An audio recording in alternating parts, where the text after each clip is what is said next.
on the 9th and 10th of February this year.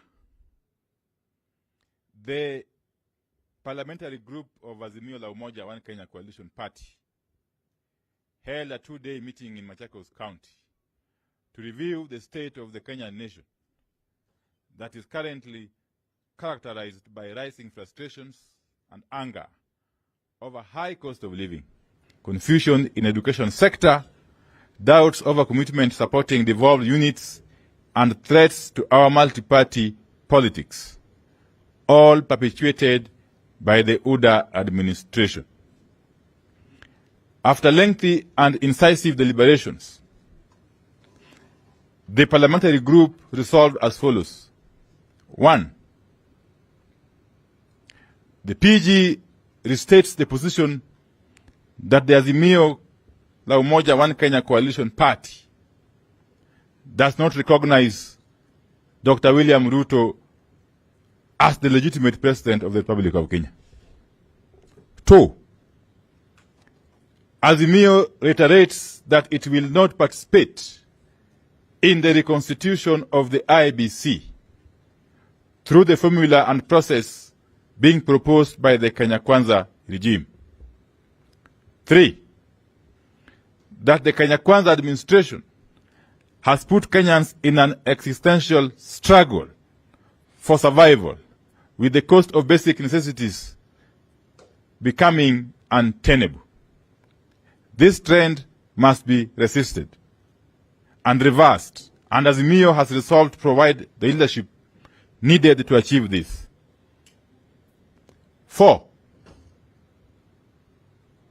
That Kenya Kwanza be made to immediately embark on steps to reverse the huge tax burden it continues to impose on the people of Kenya, that has seen taxes make up more than half of the price of goods and more than half of the people's income. 5. Azimio has resolved that the Kenya Kwanza administration must be forced to take steps to bring down the cost of goods and services, and in addition, increase the minimum wage to keep it above inflation. On these, Kenyans need timelines from the Kenya Kwanza and not false promises and rhetoric. The cost of living was supposed to come down immediately the administration took power. But today, the administration does not even mention it. Unga was supposed to be trading at Kenya shillings 70 by now. 6. That with Azimio providing leadership, Kenya Kwanza be forced to restore and expand the social protection programs which guarantee a basic monthly income to the poor. 7. That with Azimio providing leadership, Kenyans mobilize and oppose plans to sell off state-run parastatals. These entities, some of which are critical to our national security, must be allowed to continue serving the public or to continue serving public good rather than lining the pockets of a few individuals. Further, these parastatals are public property and cannot be sold without parliamentary approval. The current attempt to amend the law so that these parastatals are sold at the whim of the administration will be resisted by the people of Kenya. 8. On education, we have resolved that the Kenya Kwanza administration be compelled to resume free education and to return the subsidies and bursaries that have always been available for all Kenyan children. 9. That the Kenya Kwanza regime be compelled to immediately address the confusion, the chaos, and the mounting expenses and demands surrounding the implementation of the junior high school program. Azimio pays tribute to the late Professor George Magoha, whom we lay to rest tomorrow, for his passion, vision, and resolve that is now missing. Had this administration let Professor Magoha stay, we are sure we would not have witnessed the confusion we see today. Tomorrow, members of the administration will flock to game to voice hypocritical and false praise to the late professor.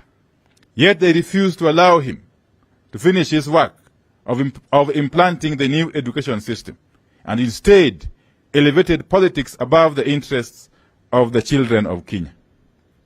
Number 10, that we have taken note of the suffering of university and college students, and we demand that the Kenya Kwanza administration immediately release all pending help funds to help ease the suffering of students. Azimio notes that inflation has wiped out the purchasing power of the current allowances given to university students, and demands that the administration must also increase the amount available under help in light of the inflation.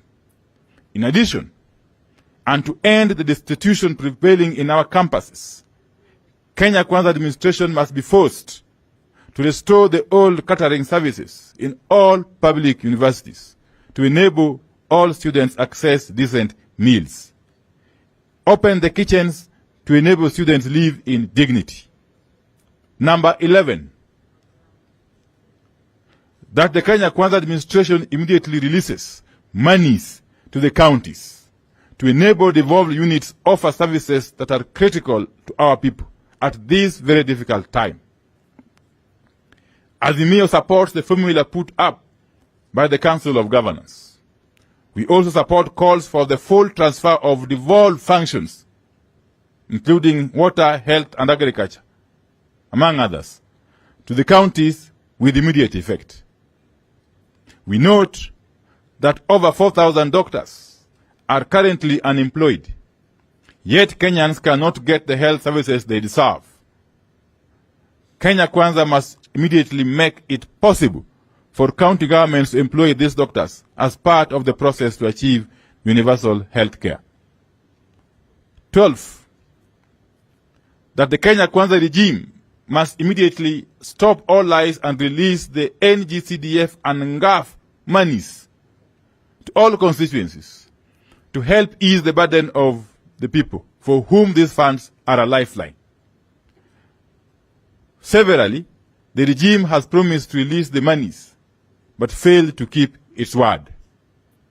Finally, number 13, we note we are currently engaged in a just struggle for this nation, a struggle for good standard of living, struggle for democracy, and struggle to safeguard our hard-won multi-party political system that is under threat. In this struggle, we shall not tolerate acts that amount to a betrayal of the dreams and aspirations of the people of Kenya. Azimio, therefore, asks its elected leaders to shape up or ship out. There will be no two ways about this. The flirtations and cohabitations with the Kenya Kwanza regime under whatever pretext is totally unacceptable. Development is to be sought from Parliament, which appropriates funds, and not from State House. State House has no constitutional mandate or power to appropriate funds.